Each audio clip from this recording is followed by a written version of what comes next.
Hi dear friends, ഇന്നത്തെ വീഡിയോയിലേക്ക് എല്ലാവർക്കും സ്വാഗതം. ഒരു പ്രോഗ്രാമിന് ഒരാളെ വിളിച്ചു വരുത്തിയിട്ട് സ്റ്റേജിൽ അത് പരിപാടി അവതരിപ്പിച്ചുകൊണ്ടിരിക്കുമ്പോൾ ആ സ്റ്റേജിൽ നിന്ന് ഇറക്കി വിടുന്ന ഒരു അവസ്ഥ എന്ന് പറഞ്ഞിട്ടുണ്ടെങ്കിൽ ആ ഒരു മനുഷ്യനെ സംബന്ധിച്ചിടത്തോളം ഭൂമി അങ്ങ് ഇടിഞ്ഞു താന്നു പോയെങ്കിൽ എന്ന് ചിന്തിക്കുന്ന ഒരു അവസ്ഥയാണത്. ബിബിൻ ജോർജിനെ മലപ്പുറത്ത് കോളേജിൽ നിന്നും അങ്ങനെ ഒരു സ്റ്റേജ് പ്രോഗ്രാമിൽ നിന്ന് മതി പരിപാടി അവതരിപ്പിച്ചത്, ഇനി പൊക്കോ എന്ന് പറഞ്ഞ് കോളേജിലെ പ്രിൻസിപ്പാള് ഇറക്കി വിടുന്നത് നമ്മൾ കണ്ടു. അത് കഴിഞ്ഞ് അവിടുത്തെ കുട്ടികൾ അദ്ദേഹത്തിന്റെ പുറകെ ചെല്ലുമ്പോൾ പറയുന്നുണ്ട്, എനിക്ക് വയ്യ. ഒന്നാമത് അതിന്റെ ഒരു കാലിന് ഒരല്പം കുഴപ്പങ്ങളുള്ളത് കൊണ്ടുകൂടി അദ്ദേഹത്തെ പിന്നെ ഭയങ്കരമായിട്ട് ഹർട്ട് ചെയ്തതിന്റെ ഒരു വിഷമത്തിലും കൂടി ആ മനുഷ്യൻ പറഞ്ഞു, ഇനി ഞാൻ വരുന്നില്ല, കയറുന്നില്ല എന്ന് പറഞ്ഞു പോയി. പക്ഷെ അദ്ദേഹത്തിന്റെ അഭിമുഖത്തിൽ പറയുന്നുണ്ട്, അദ്ദേഹത്തിന്റെ കൂടെ തന്നെ 2 or 3 വേറെ ആർട്ടിസ്റ്റുകളും കൂടി ഉണ്ടായിരുന്നു. അവരൊന്നും സംസാരിക്കണ്ട, നിങ്ങൾ പ്രകാശനം ചെയ്തിട്ടങ്ങ് പോയാൽ മതി എന്നും പറഞ്ഞിട്ടാണ് ആ പ്രിൻസിപ്പാള് ഇറക്കി വിട്ടത്. ഒരു പ്രിൻസിപ്പാളാണെങ്കിൽ എത്രമാത്രം വിദ്യാഭ്യാസം വേണം. ആ വിദ്യാഭ്യാസം സമൂഹത്തിന് ഒതുങ്ങുന്ന, അല്ലെങ്കിൽ അവരൊക്കെ മനുഷ്യരാന്ന് പറഞ്ഞിട്ടല്ല, വിദ്യാസമ്പന്നരാന്ന് പറഞ്ഞിട്ട് എന്താ കാര്യം? എനിക്ക് വളരെ വിഷമം തോന്നി ആ കുട്ടി ഇറങ്ങി പോകുന്ന ഒരു ഭാഗം. എത്രയോ നല്ല സിനിമകള് പിന്നെ അഭിനയിച്ചിട്ടുമുണ്ട്. മറ്റേ ആ പാട്ടൊക്കെയുള്ള എന്തിലകക്കുറി നിന്തിരുനെറ്റിയിൽ സിന്ദൂരമായി പടരും, ആ സിനിമയിലൊക്കെ നല്ല അഭിനയം. അതിന്റെ കുറവുകളെല്ലാം ആ മനുഷ്യൻ ഇതിന്റെ കലാപരമായ കഴിവുകൾ വെച്ചിട്ട് ജീവിതം മുന്നോട്ട് കൊണ്ടുപോകുന്ന ഒരു വ്യക്തിയാണ്. അവരെയൊക്കെ നമ്മൾ കൂടുതൽ ചേർത്ത് പിടിക്കുക വേണ്ടത്. പക്ഷെ ആ പ്രിൻസിപ്പാൾ ചെയ്തത് എന്താണ്? അദ്ദേഹത്തെ ആ സ്റ്റേജിൽ നിന്നും ഇറക്കി വിട്ടു. ഒരു കലാകാരനെ സംബന്ധിച്ചിടത്തോളം അതൊക്കെ എന്ന് പറഞ്ഞിട്ടുണ്ടെങ്കിൽ ആത്മഹത്യാപരമാണ്. പിന്നെ നമ്മുടെ ആസിഫ് അലീനെ ഒരു സ്റ്റേജ് പ്രോഗ്രാമിൽ വെച്ച്, ഒരു അവാർഡ് ദാന ചടങ്ങിൽ വെച്ചിട്ട് ഒരു വേട്ടാവളിയൻ അപമാനിച്ചു. അത് നമ്മൾ സഹിച്ചു. ജാസി ഗിഫ്റ്റിനെ ഇതുപോലെ അപമാനിച്ചു വിട്ടു. ഇതൊക്കെ സാധാരണ മനുഷ്യർക്ക്, നമ്മളെ പോലുള്ള സാധാരണ മനുഷ്യർക്ക് ഇതൊക്കെ നൊമ്പരം ഉണ്ടാക്കുന്ന കാര്യങ്ങളാണ്. പക്ഷെ അങ്ങ് വലിയ സ്വർണ്ണ മണിമാളിക കെട്ടി ജീവിക്കുന്ന വലിയ വിദ്യാസമ്പന്നർക്കും ഇതൊന്നും ഏസുന്ന കാര്യങ്ങളല്ല. ഇതിപ്പോ ഇങ്ങനെ പറഞ്ഞു വരുമ്പോ ഞാൻ എന്റെ ചെറുപ്പത്തിലുണ്ടായ ഒരു കാര്യം ഓർക്കുകയാണേ. 2 or 3 മിനിറ്റ് ആകാനേ സാധ്യതയുള്ളൂ. അത്ര ഒരു കുഞ്ഞു ഓർമ്മ എനിക്ക് ആ കാര്യത്തെ കുറിച്ചുള്ളൂ. അപ്പം ആനിവേഴ്സറിയാണ്. അപ്പൊ ഞാൻ അവിടുത്തെ മെയിൻ പാട്ടുകാരിയാണ് അന്ന് ആ സ്കൂളിലെ.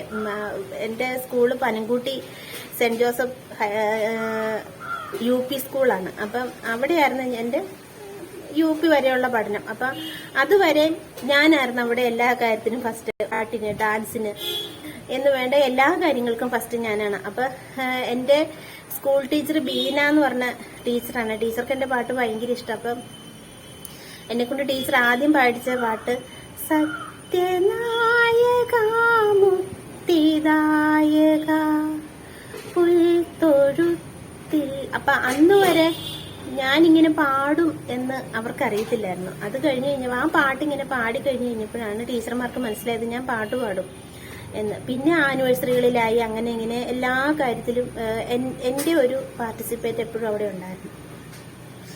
അപ്പോൾ ആ കൊല്ലത്തെ ആനിവേഴ്സറി വന്നു കഴിഞ്ഞപ്പോൾ പ്രാർത്ഥന ചൊല്ലാനായിട്ട് എന്നെയും കൂടി അവർ ഒരു അറിയാലോ, സ്കൂളിലൊക്കെ 2 മാസം മുന്നൊക്കെ തൊട്ട് ഇതിന്റെ ഒരു പരിശീലന ക്ലാസ് തുടങ്ങും. അപ്പൊ ഞാൻ അങ്ങനെ അവരുടെ കൂടെ എന്നെ ചേർത്തിട്ട്, അപ്പൊ ഞാൻ ഹിന്ദു ആണല്ലോ, മറ്റുള്ള കുട്ടികളൊക്കെ ക്രിസ്ത്യാനികൾ. അപ്പൊ ഞാൻ പാട്ട് പാടുന്നതുകൊണ്ടും ആ പ്രാർത്ഥന നന്നായി കേൾക്കാൻ വേണ്ടിയിട്ടും ടീച്ചർമാരെ എന്നെയും കൂടി അതിൻ്റെ അകത്ത് ഉൾക്കൊള്ളിച്ചു, പാട്ട് പാടിച്ചു.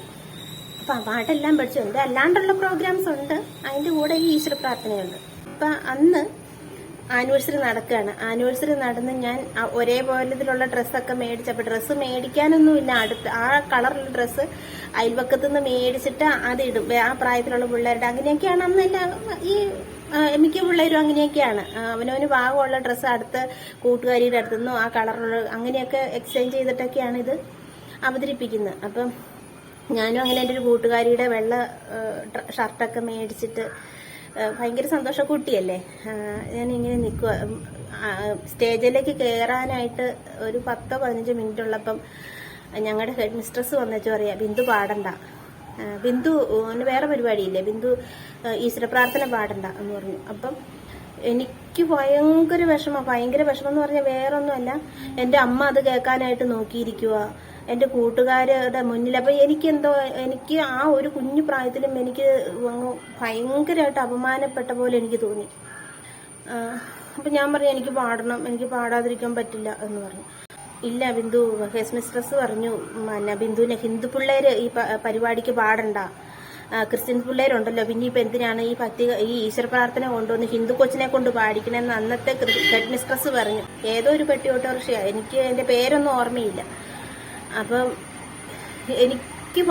എനിക്ക് ഏറ്റവും സങ്കടം എന്ന് പറഞ്ഞാൽ ഞാൻ ആ ഡ്രസ്സ് ഇട്ടിട്ട് കയറി നിന്ന് പാടുന്ന കാണാനായിട്ട് എന്റെ അമ്മ ഓഡിയൻസിൽ ഇരിപ്പുണ്ട്. അപ്പൊ അതാണ് എന്റെ വിഷമം മുഴുവൻ. അമ്മയെ ഓർക്കൂലേ, ഞാൻ എന്തിയെന്ന് ഓർക്കൂലേ, എന്നെ കൊണ്ട് പാടിക്കാത്തേന്ന് ഓർക്കൂലേ, അതാണ് എന്റെ ചങ്കു പൊട്ടുന്ന സങ്കടം.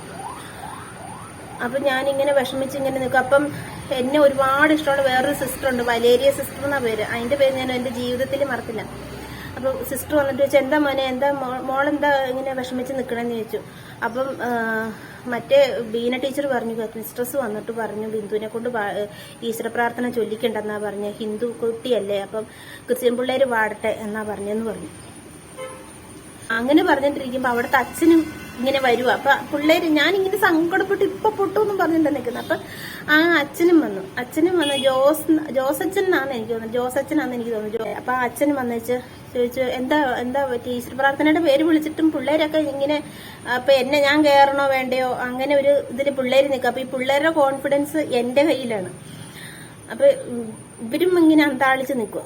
അങ്ങനെ നിന്ന് കഴിഞ്ഞപ്പോഴത്തേക്കും അച്ഛൻ വന്നിട്ട് ചോദിച്ചു എന്താന്ന് ചോദിച്ചു. അന്നേരം സിസ്റ്റർ ബീന ടീച്ചർ അന്നേരം പറഞ്ഞു ഈ കൊച്ചിനോട് പാടണ്ടെന്ന് പറഞ്ഞു. അപ്പൊ അവൾക്ക് ഭയങ്കര സങ്കടമായി പോയി ഫാദർ പറഞ്ഞു.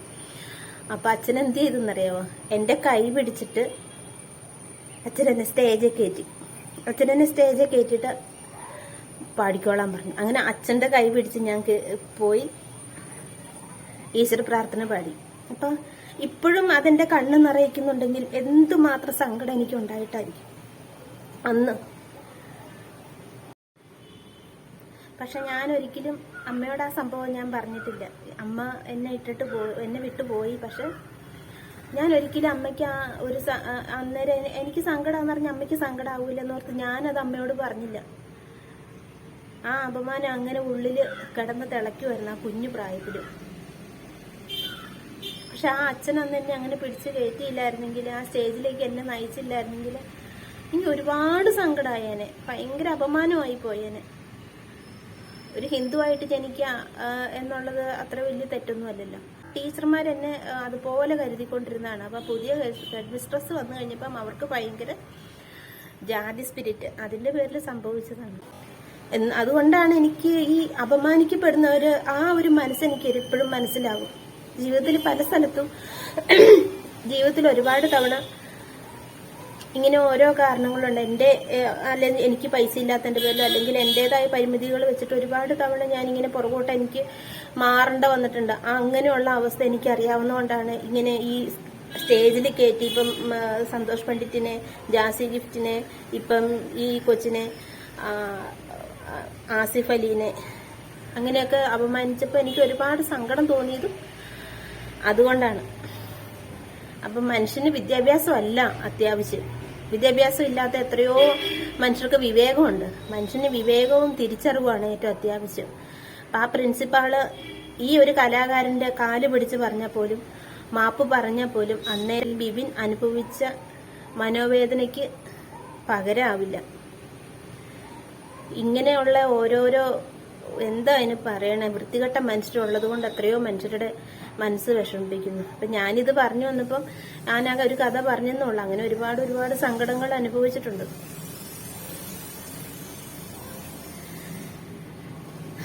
ആരെയും സ്റ്റേജിൽ വിളിച്ചു വരുത്തിയിട്ട് അല്ലെങ്കിൽ 4 ആളുടെ മുന്നേ വെച്ച് നമ്മുടെ വാക്കുകൾ എപ്പോഴും സൂക്ഷിച്ചുപയോഗിക്കേണ്ട ഒന്നാണ്. നമുക്കൊരു ദേഷ്യത്തിന് നമ്മൾ എന്ത് പറഞ്ഞാലും പിന്നീട് അതൊരിക്കലും തിരിച്ചെടുക്കാൻ പറ്റില്ല. അത് മറുപക്ഷത്ത് നിൽക്കുന്ന ആളുടെ ഹൃദയം മുറിച്ചിട്ടുണ്ടെങ്കിൽ ആ മുറിവ് ഒരിക്കലും ഉണങ്ങിയില്ല. നമ്മൾ എപ്പോഴും പ്രതിപക്ഷ ബഹുമാനത്തോടു കൂടി മാത്രം വേണം സംസാരിക്കാൻ. ശരിയല്ലേ? നന്ദി, നമസ്കാരം.